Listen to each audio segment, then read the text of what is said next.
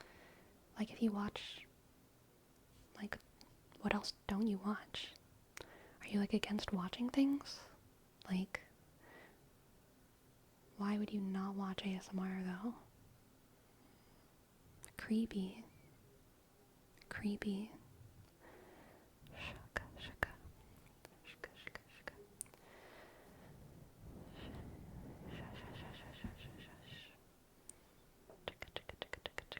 Exactly, isolated. They probably don't even want envy apples. I want envy apples right now. Y'all, so I don't have my car right now, but I live about 15 minutes walk from the grocery store. And I've walked to the grocery store before and like gotten a little bit of food, gotten a little bit of snack food, whatever. And I should probably do that tonight because I have some food, but like I don't have like my favorite foods, and I kind of want like some food that's like delicious to like eat and not just like. I mean, I have the best thing that I have right now is a sweet potato. Sweet potato looks pretty appetizing, but like I could have a more fleshed out pantry life right now. And so I'm thinking about going to the store, but I feel like if I go to the store, I'm gonna want to get like all of the things because I don't have very much food right now, and like I need like a full grocery store trip, but I don't have my car, so I have to walk. So I'm bringing my bag, but like it's gonna be really hard not to get all the things because I know I'm gonna have to be like, okay, I have a 15-minute walk home. Gotta go light, you know? Gotta not go crazy. Especially because, like, most of the food that I like is produce, which is really heavy. Like, I usually buy, like, at least 10 pounds of apples. And, like, if I'm shopping for, like, a week. And sometimes I go to the store later in the week and get more apples. So, like, I'm an apple girly. But, like, I know, and then, like, you know, I'll also get other things. I'll also get, like, a cauliflower or, like, whatever.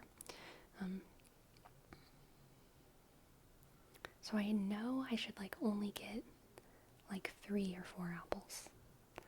And not, like 15. But, it's gonna be hard when I see all those shining apples on the shelves, you know? It's gonna be hard. 10 pounds is crazy.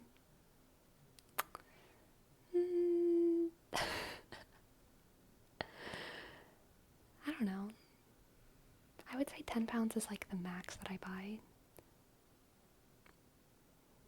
I mean, like, yeah, truly, because I've actually just straight up bought like 2 5-pound bags before. But usually I pack my own. I like get the little produce bag and I put the apples that I want. And it takes more than one bag, more than one of those like produce bags. I'll get like 2, sometimes 3 bags of apples at the store.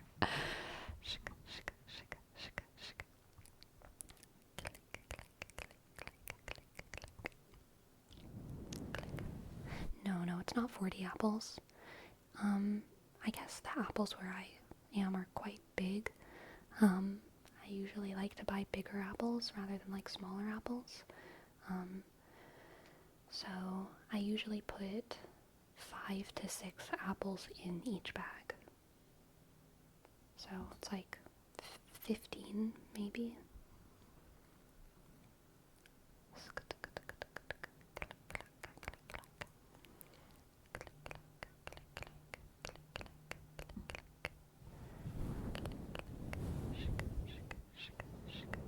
Apples are based. Cane bread knows. Cane bread knows. What type is that type of apple specifically? It depends on the season. I'm pretty flexible. I get the best apples that I can at the store within a reasonable price range. Like Honey Crisps are oftentimes just ridiculously overpriced, but usually I'm getting Envy apples or Pink Lady apples or Fuji apples. Those are the usual culprits, but every now and then The Cosmic Crisps will be on sale, or the Koru apples will be on sale. I like Koru. Sometimes Jonah Gold is really good. Yeah.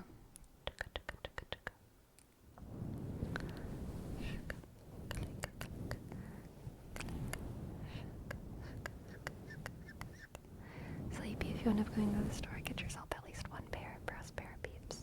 Okay, I will.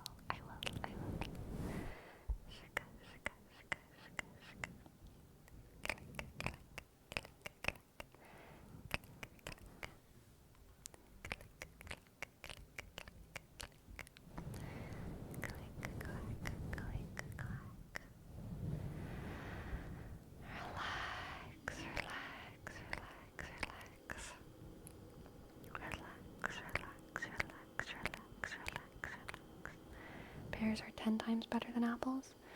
Pears are 10 times more volatile than apples, okay? A good pear is better than a good apple. Alright, I'll admit that.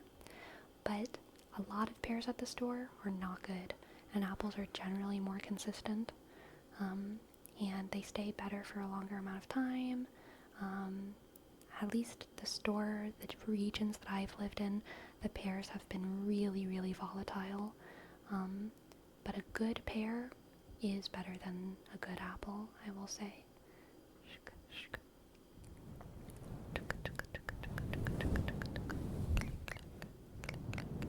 A pear can be a 5 or a 10. Apples usually stay between 7 to 9 more easily. So true. So true for Rome. So true. Consistency is greater than peak when it comes to food. I agree.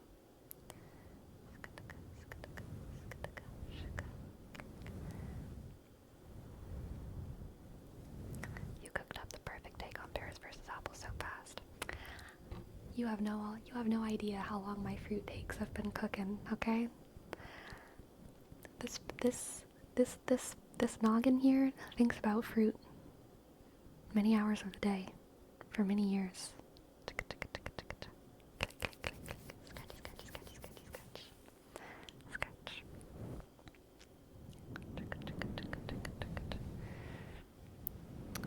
Oh, the Lancer. Mangoes are even on the farther extreme of volatility.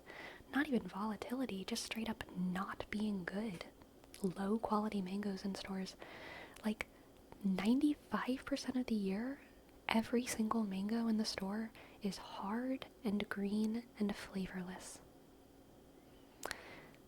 5% of the year, there is 10% of the mangoes that taste good in the market. Okay? But they are delicious.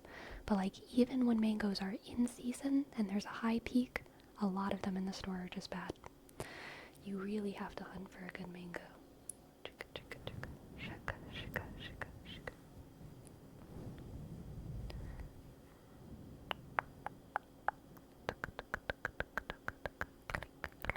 Have you ever had dehydrated mangoes? I have, and I love them. I like dehydrated fruit, and I like dehydrated fruit, and I like freeze-dried fruit. Both of them so much. Dehydrated fruit and freeze-dried fruit. Very good. Very good. What are our thoughts on grapes, though? Oh, grapes are amazing. Grapes are amazing. Grapes are amazing. So good.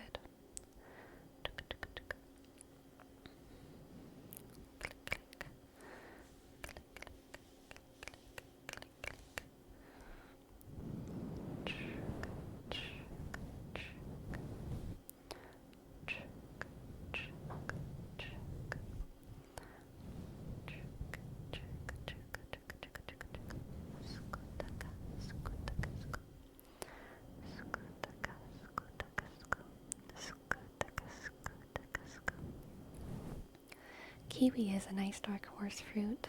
You are correct. Absolutely. Opinions on lychee? So I've actually only had lychee once, and it was very bad. I suspect they were just bad lychee though. It was in Louisiana. They were imported. They'd probably been sitting in that store for like way too long. It was not good. And that was the moment, I was in high school at the time, when I decided that like I did not want to buy fruit for the first time ever unless I was sure that it was good. It's why I don't want to try dragon fruit or durian or star fruit or a lot of like more exotic fruits, even if I see them in the store, because I haven't tried them yet and I don't want my first impression of them to be bad, so I want my first impression of them to be just like the best version of that thing, you know? So I'm waiting until I go to a tropical country, tropical region, to try a lot of those tropical fruit. Alright, we have a card reading for DM Joe Banana. DM Joe Banana, DM Joe Banana.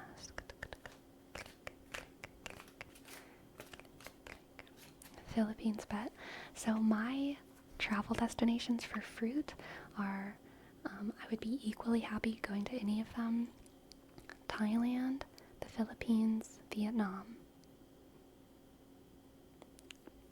I would be psyched to go to any of those countries. I need a heck ton of fruit. Alright. Let's do a read for Joe.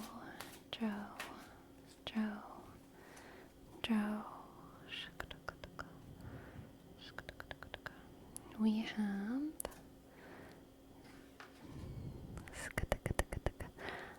the Magus,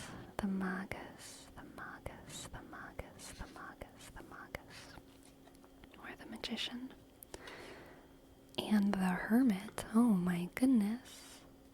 Strong, creative, and the Seven of Swords. Ooh, what are you sneaking, DM Joe Banana? Okay, I think this is because your name is Banana, but I'm thinking of the, like, slippery banana peels right now.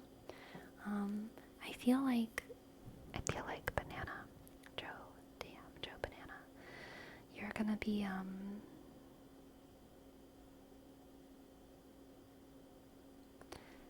the vibe of this is like the thief who reaches enlightenment, okay? The thief who reaches enlightenment.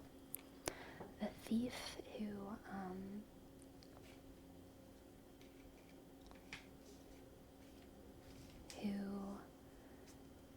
becomes like the wise old Iroh version of like a thief, the father of thieves. Oh my gosh, DM Joe Banana, oh my goodness, I know you're not gonna know this reference, but there is a book called The Assassin's Blade by Sarah J. Maas, and there is a small society of assassins that train in the Red Desert, and there's like a headmaster. I can't remember what they call him. Headmaster is not the word. Chief, headmaster, leader of the group of the assassins in the Red Desert. The blind assassin dude, exactly. He's like old and blind and the best assassin in the world, theoretically. I mean, he's old now, so he's like, not really, but that's the vibe here. That's the vibe that's coming through for this reading, okay? That's the vibe that's coming through for this reading. I think you have a very special type of knowledge, an incredibly niche type of knowledge. So when I say thief, that's, I guess, kind of what I'm referring to. I think you have a very niche and specialized field, cannot be applied to everyone, but it's something that you're an expert in, something that you can become an expert in, something that you're passionate about, something that you can exercise your creativity in. It's something that most people wouldn't want to do. And you are going to find enlightenment through that thing. It's not just going to be your job. It's not going to be the thing that you're good at. I think it's going to be your vocation. And I think that you are going to teach people about the beauty within your particular art and the beauty within your skill set. I kind of feel like this is a life reading. Whatever it is that you are striving to excel in, you will not only find excellence, you will find purpose. You will find whatever God means to you within that thing. You will find yourself. You will find a lot of fulfillment and a lot of bliss, even. And of course, there will be struggle. The hermit is as much about as it is traveling through the darkness, as it is finding the light, right? Striving for the light through the darkness. So it's not all going to be fun and games, right? But I think that you will discover so much of yourself within your skill, within your field. And I'm so excited for you, Joe Banana, to excel and to discover and to learn. Thank you for letting me read for you. I hope that resonated in some way. And you rock. Thank you very much. Love the reading. Good. I am glad. Alright, let's do a reading for cane bread. Cane bread. Cane bread. Cane bread. Cane bread. Cane bread. Cane bread. Let's see what the cards have for you. A small chunk of 3 cards fell out of the deck and onto my leg, and not even all the way to the floor. Oh my goodness, cane bread. These 3 cards were divinely chosen. We have the Hierophant, the Queen of Wands, and the Ten of Wands. The Hierophant, the Queen of Wands, and the Ten of Wands.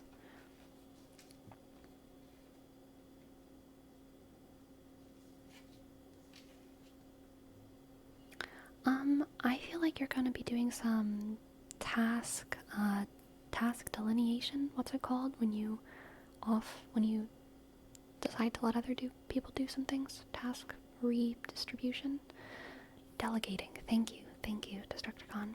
Yeah, I feel like some task delegation is going to go on in your life soon, Canebread, and it's going to bring you a lot of freedom, and it's going to put a little bit of a spark back in your eyes, okay?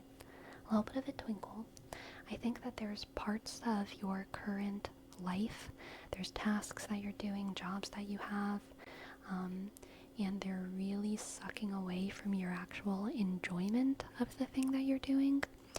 And so I think soon you can/should delegate some of those tasks to other trusted people within your bubble. And I think you will be so surprised at how you don't just have more time now, you have so much more energy and so much more passion for the thing that you like, and it makes other people also like you even more. Other people are not going to be sad that they have more work to do on your behalf, because they're going to have you back, the you that they kind of love, you know? Is it accurate? Awesome. Yeah.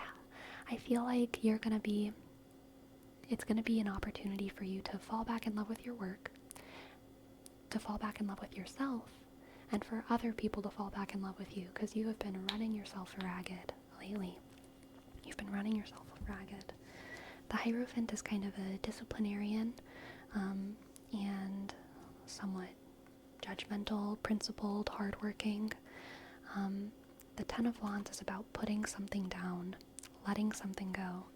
And then the Queen of Wands, similar to the Hierophant, is also a card about leadership, but the Queen of Wands gets to have way more fun, is enjoying their work. They are an idealistic leader, a leader of the people, for the people, more of a populist kind of vibe. So yeah, I'm just feeling like you're going to delegate some stuff so that you have more time and freedom to be to play the role that you want to in life, rather than being bogged down by responsibilities that take you out of that enjoyment.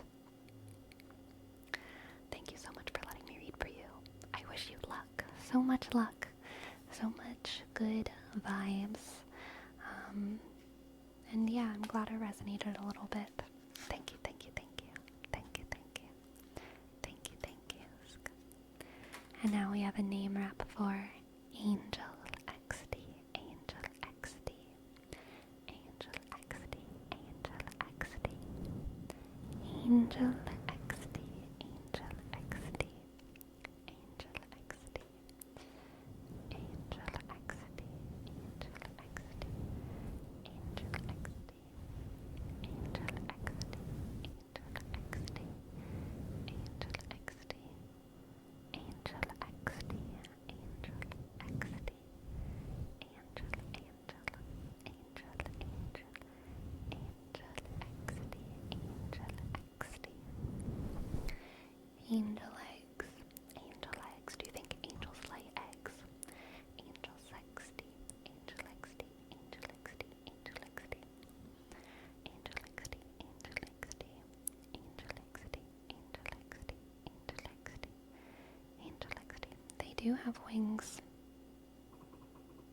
They do. Angels don't lay eggs because they probably don't have bodies. They have forms that they can take, but they probably don't have bodies. I think angels are pure spirit. Pure spirit. Alright, let's do a 3-card read for Holy Moly. Holy Moly, Holy Moly, Holy Moly, Holy Moly. Holy Moly, Holy Moly, Holy Moly. Holy Moly, Holy Moly, Holy Moly. Holy Moly, Holy Moly, Holy Moly.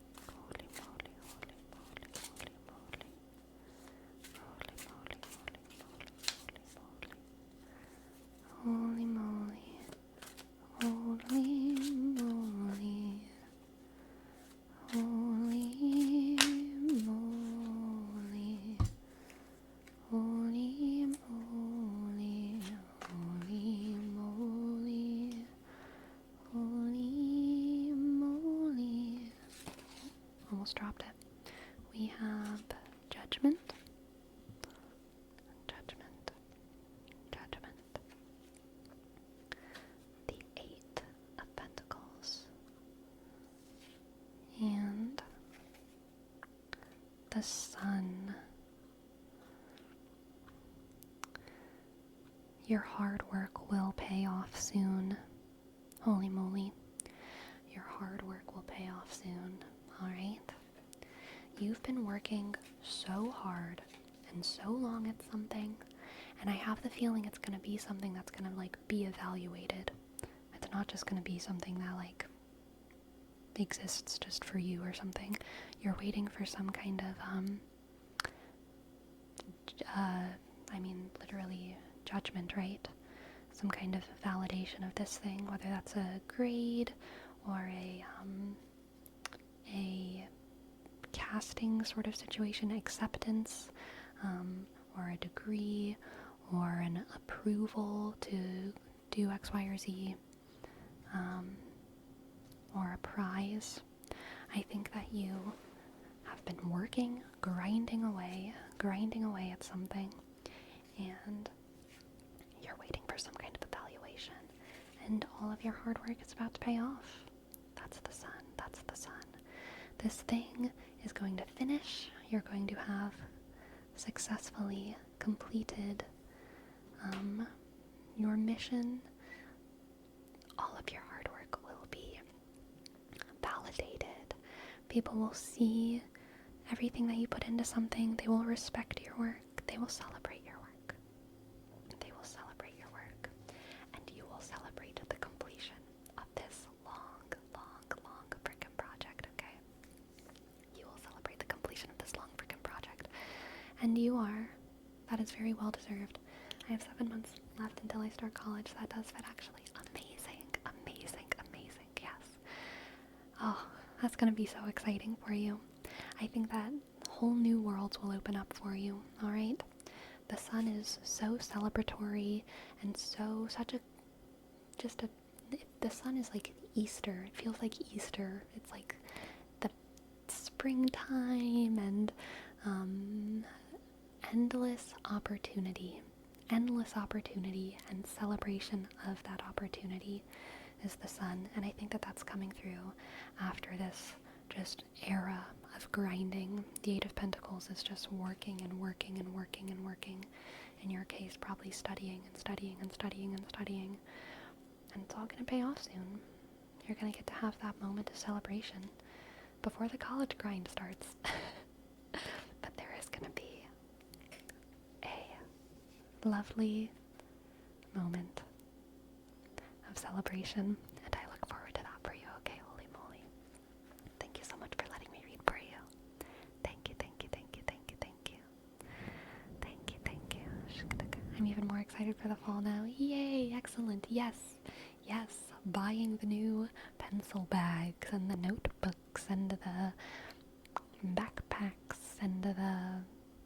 What else do you get when you go to school? The pencils themselves.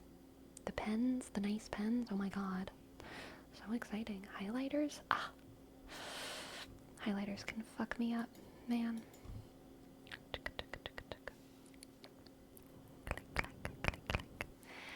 Jack, Jack, Jack. Let's see what the cards have for you, Jack. Hello, set of birds. Hello, set of birds. Mini fridge.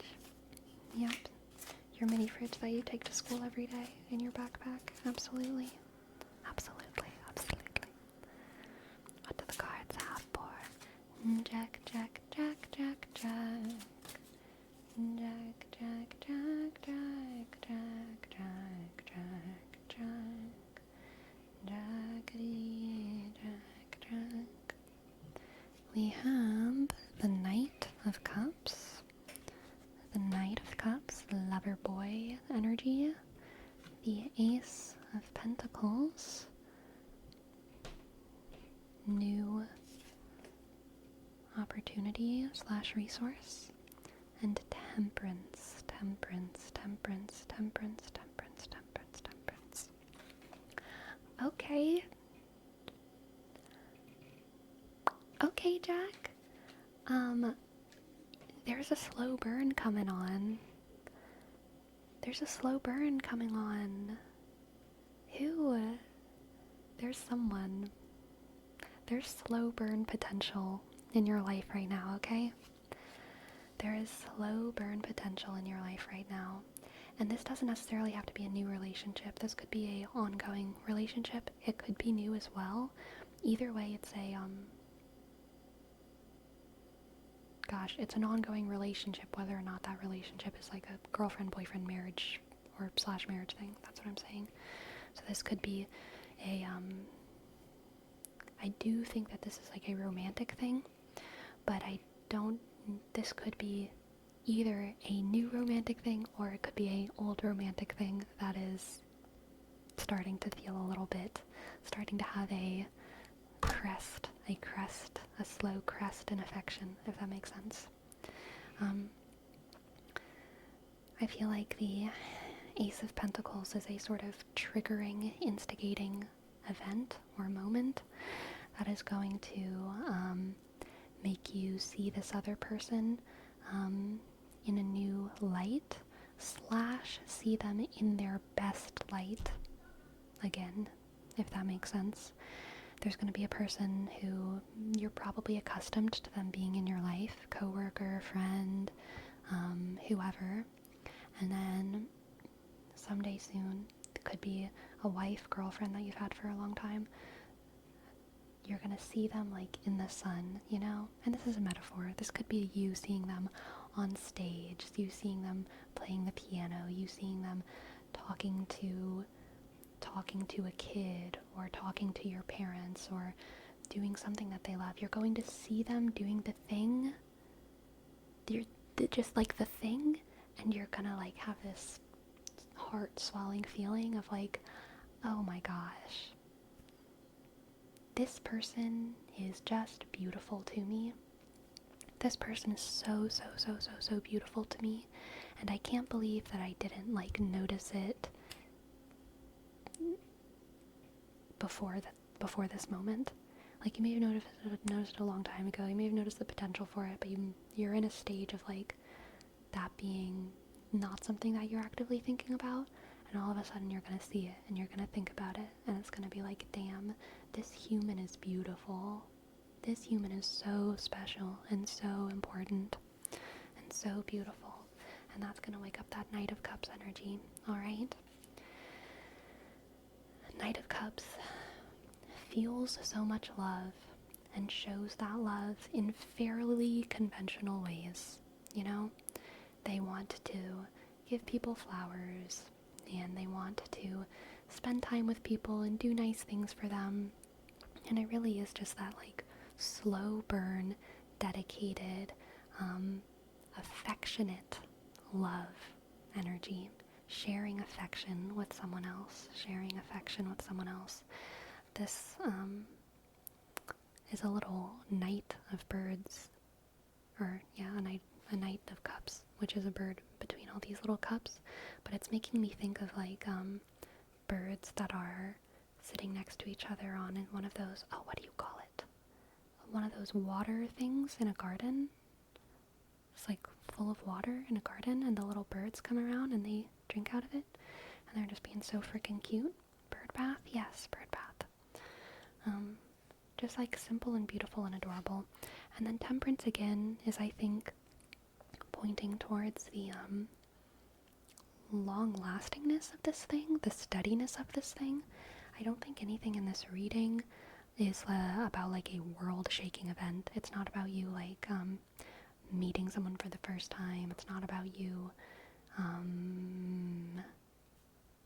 changing anything necessarily. It's about something that has like a foundation already, just being kind of enhanced by your feelings about it. And it's also, I think temperance is referring to the faith that you can have in how this is something that will last. This will be a major part of your life, this person. I never like to promise, like, forevers to anyone, right? But I feel like this is, whatever kind of relationship this is, it's definitely a long-term relationship. You can have faith in its future, faith in that sort of gentle, persistent love, and that is beautiful. Gentle, persistent love. Have faith in one another, Jack. I hope that resonated in some way. Thank you so much for letting me read for you. Thank you so much. I hope you enjoyed. I hope you enjoyed.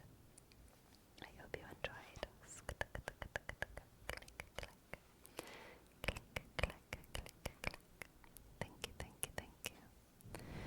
Alright, let's do a tarot reading for It's Cross.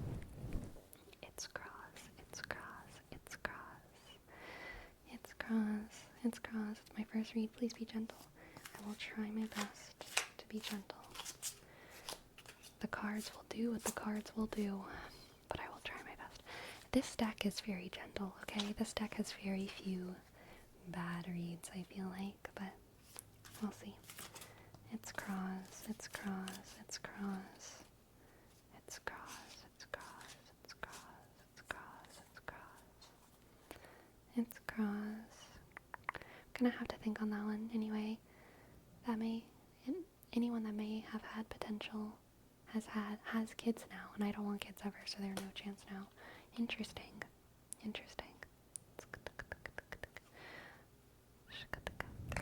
The background is so vibey. Aw, thank you.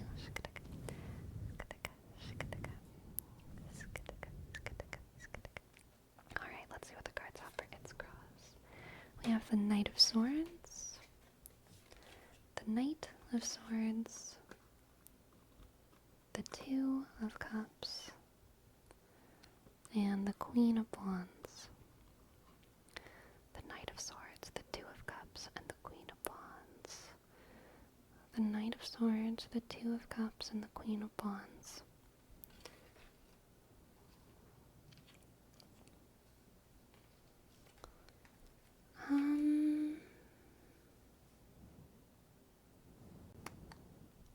It's cross.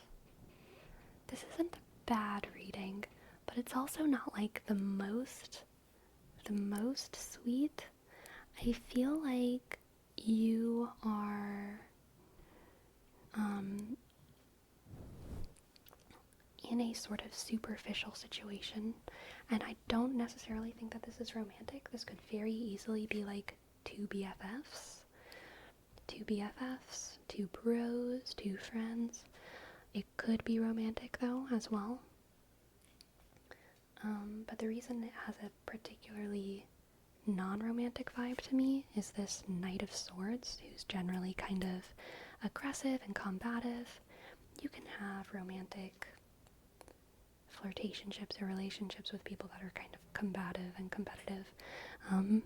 So that's why there's still room for romance. But I do kind of have this like competitive, argumentative feeling with this reading. So there's someone in your life who you have fun competing with and arguing with and vibing with. I think you have a good time together, you have fun together. But there's a certain superficiality to it, where it's like you're always performing for one another, and you and this other person have, I think, potential to have a more like serious emotional connection if you can allow yourselves to be vulnerable. But because you're always kind of performing for one another, you're like not able to get there with that person. So like you're not able to get like you know that you vibe with this person, but you don't really know if they can be like your 2 a.m. crisis call, and they probably could be if you got to know one another more fully. But you feel like you're never gonna get there because you're always just like performing for one another in this kind of social, argumentative way. It's not always argumentative. It could also be like competitive in like a collaborative way. Like say they're someone on your like soccer team. You're not necessarily competing with them if they're on your soccer team, but you're also constantly trying to impress one another, and there's not a lot of like vulnerability there. Does that make sense? Could it be friendly flirty banter? Absolutely, it could be friendly flirty banter. I would say that there's like a fairly large possibility of that, but it's like stuck. Y'all are like stuck at that kind of banter stage of your relationship, whether this is a platonic connection or a romantic one. You're just like kind of stuck at the banter stage, and it could be so much more. It could be so much more, girls. So I encourage you to dig a little bit deeper with that person, whatever that looks like for you. Ask them how they're really feeling, and a lot of the times you kind of have to be the person to show them that it's okay, right, to open up that much. So maybe the next time they ask you how you are, give a little bit more detail, a little bit more personal detail. You don't have to like divulge your whole life story, but you can just be like, my mom's kind of stressing me out because blah blah blah blah blah, just like say whatever's real for you in the moment and see how they respond, see if they return that. Yeah, be a little vulnerable. You've got this. Thank you for letting me read for you, and I hope that resonated. Thank you for the warnings. See.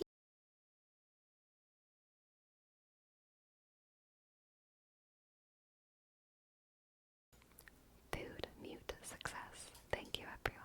Thank you for the warnings. Thank you. And 5 gals. Thank you. Thank you. Thank you. Thank you. Thank you. Thank you for your sub. And Molokaya. Thank you so much. Oh, sorry for the bonk. Sorry for the bonk. Thank you so much, Molokaya, for your 5 gifted subs. Thank you. 5 gals. Here's your name, Trace. 5. K. Click. Click. E. L. Click. L. Click. Z. Thank you, 5 gals. And Molokaya. Thank you. Thank you. Thank you. Thank you. Thank you. Thank you. Thank you. Thank you, Molokaya, for gifting 5 subs. And click. Click. Oh. Hello. K.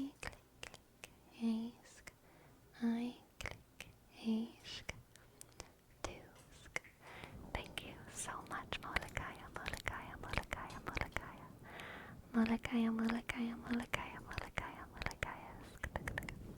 And hello, Neatrix. Hello, Neatrix.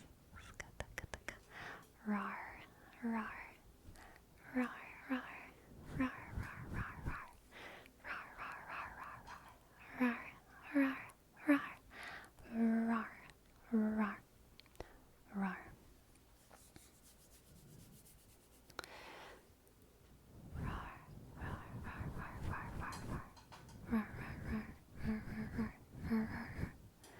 We are roaring.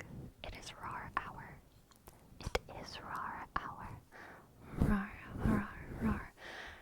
Neatrix, we sure roar. We sure roar. Roar, roar, roar, roar, roar, roar, roar,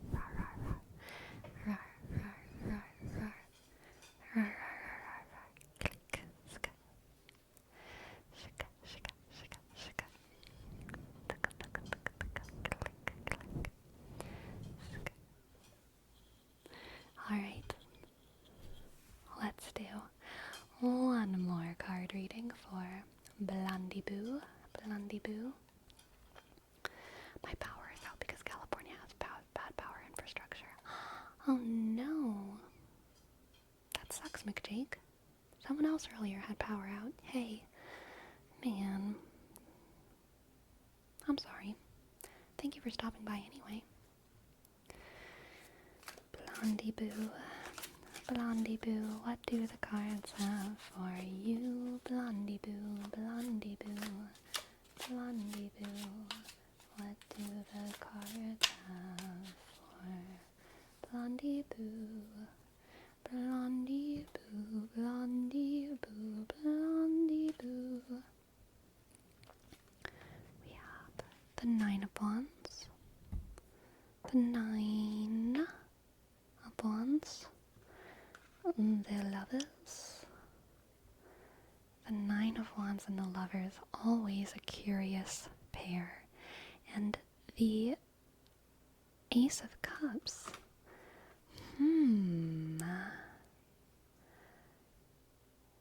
I feel like this is the couple, Blondie Boo, who has no need to share their love with the world, okay? They are in their tower having a grand old time. They don't need nothing. They don't need nothing but Netflix and like a very nice bed and hours. Exactly. No Instagram, no social media. They're not inviting the parents to the wedding. They might not even have a wedding. They'll just like look at each other and be like, hey, we're married. Okay? They are so secure in one another and obsessed with one another and do not need anyone else. In fact, I think they don't like anyone else. I think they don't really like anyone else. Not gonna lie, sounds like the best. It's certainly a vibe. It's certainly a vibe. But yeah, this is like the lovers who have an overwhelming amount of love for each other, an eternal spark, okay? This obsession, this honeymoon phase, it's the kind of honeymoon phase that there will always be peaks and valleys in every relationship, right? But your comeback, your highs are always going to be high, alright? Your highs are always going to be high. And you're always going to come back to this eventually. No matter how low the valleys sometimes feel, as long as things are safe, you know, you can almost always trust that the highs will come back in this sort of relationship. And the Nine of Wands is that hiding away from the world, blocking yourself off from the world, you have a world upon yourselves that is enough. You don't need the rest of it. Uninvested in politics, uninvested in local issues. You don't know what storms are coming. Maybe you should watch the news sometimes, but like you're not gonna. This is perfect because I'm going on a date Tuesday after a breakup for a few months with I think the love of my life. Oh my goodness. I am so excited for you, Blondie Boo. Good luck. Good luck. I hope you have a darn spankin' fun honeymoon phase, okay? I'm wishing you a very, very happy honeymoon phase, and also a happy time after that. But you know, let's just get excited. Let's just get excited about this fun, sparkly butterfly feelings. Because it's allowed to be excited for that. I needed to hear that. Thank you. You're so very welcome. You're so very welcome. You're so very welcome. Gamer couple, so true. Butterfly feeling, Destructicon says with ducks. That is a very cute emote though. Where do those ducks come from? Oh my god, they're so cute. Bunny? Oh, they're bunny ducks. I love them. They're so cute. They're so cute. Hey Mom, thank you for your prime. Thank you so much for your prime. Thank you, Eamon. Thank you, Eamon. Thank you, Eamon, for your prime. A, click, O, sh, and click. 3, 0, 7. Thank you, thank you. Thank you, thank you, thank you, thank you, thank you. Oh man, I'm gonna need to put something new for that Toasted Coconut Award soon. I really do. I really do, don't I? I'll figure something out. I'll figure something out eventually. It's a high demand item. Yeah, it is, isn't it?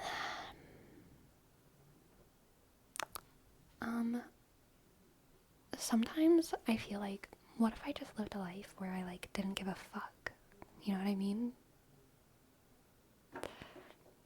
I have vibes like that right now. Like, right now I'm like, what if I just, stayed up all night so that I could play all the video games I wanted and, like, read as much of my books as I wanted? And, like, if I just stayed up all night, I could have time to do everything that I want to do. Wouldn't that be fun? Wouldn't that be fun? But I know I should not do that. But, like, exactly, bro. Like, why not? Like, why not? Like, why not just do it for fun, though?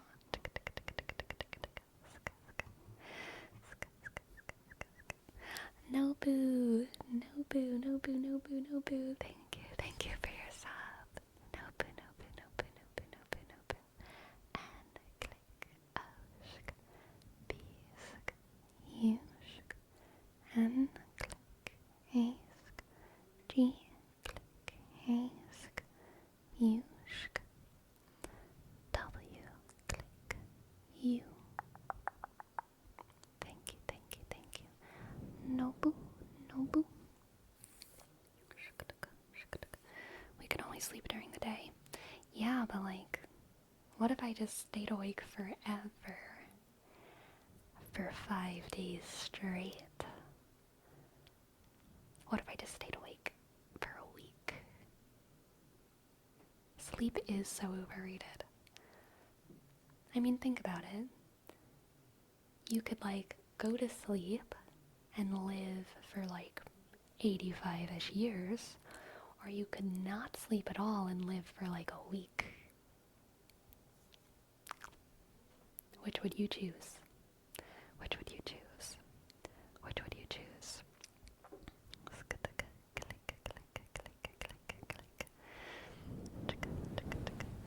I kinda got like 2 hours of sleep every day for like a year. I think it gave me brain damage. Honestly, that's fair, Titanium. Yeah. Yeah.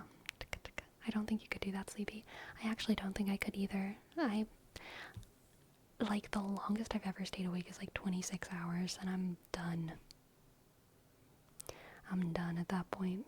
That's kind of no.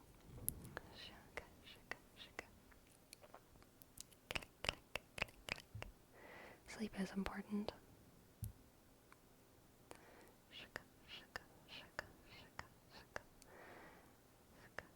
And you can also dream while being awake. Totally not hallucinations. Yeah.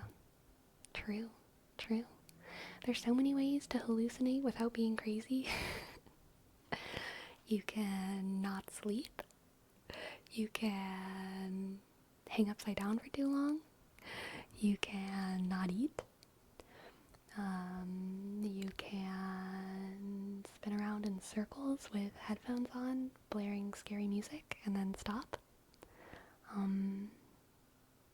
Would you rather have constant chapped lips or lots of earwax?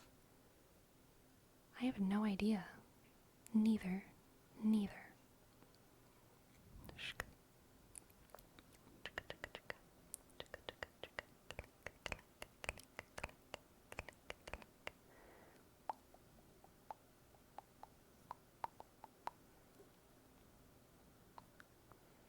Once I was awake all night to watch an event at 11 a.m. Wasn't sleepy at any time of the event, and as soon as it ended, I just died. Yeah, I've been like that too sometimes. Enlight Soul, thank you so much for your prime. Thank you. Thank you, Enlight Soul. Thank you so much. I-N-click, L-I-G-H,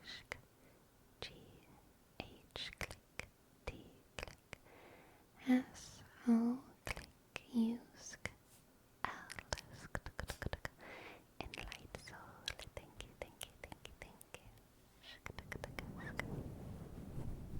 Hi, Gracie. Do you want to come up here?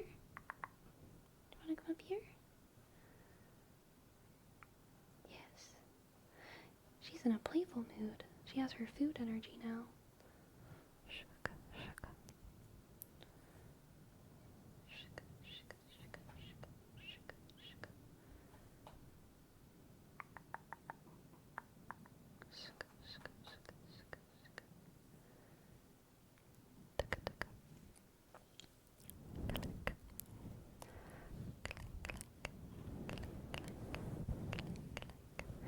Oh my goodness, Jerome. Did you really lose sleep for my subathon? Oh, so sad. For the gym sleepy, you need to get some wireless headphones so you can put your phone down during sets. I keep my phones in my pocket. My multiple phones. I have one phone in every pocket. At the gym, I have one phone in every pocket, and then I have earbuds attached to each of them, and like one going to each ear, you know what I mean? So I can listen to musicals on one side, and then like punk rock on the other side. Hey girl, what's up? What's going through your cat brain right now?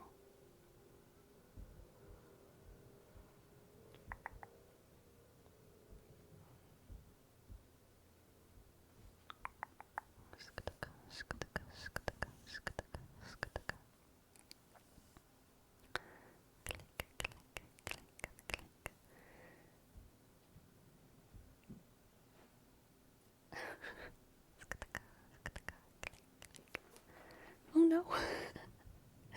Gracie, I'm sorry.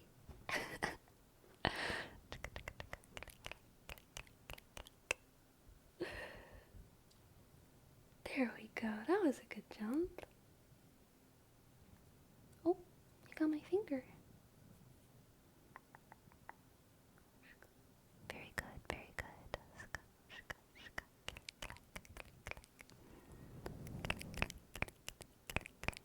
What kind of music do you listen to at the gym? So, the last time that I went, it was really chill. It was early in the morning. I listened to like piano music while I warmed up. I did some stretchy things. But then once I was actually trying to lift stuff, I did listen to lyrics music. I listened to my female rage playlist. That's not actually true. It's not a female rage playlist, but it's a playlist that I made a couple summers ago, 2 summers ago or something. I don't know. And it just happens coincidentally to have some male spite in it. Spite directed at men.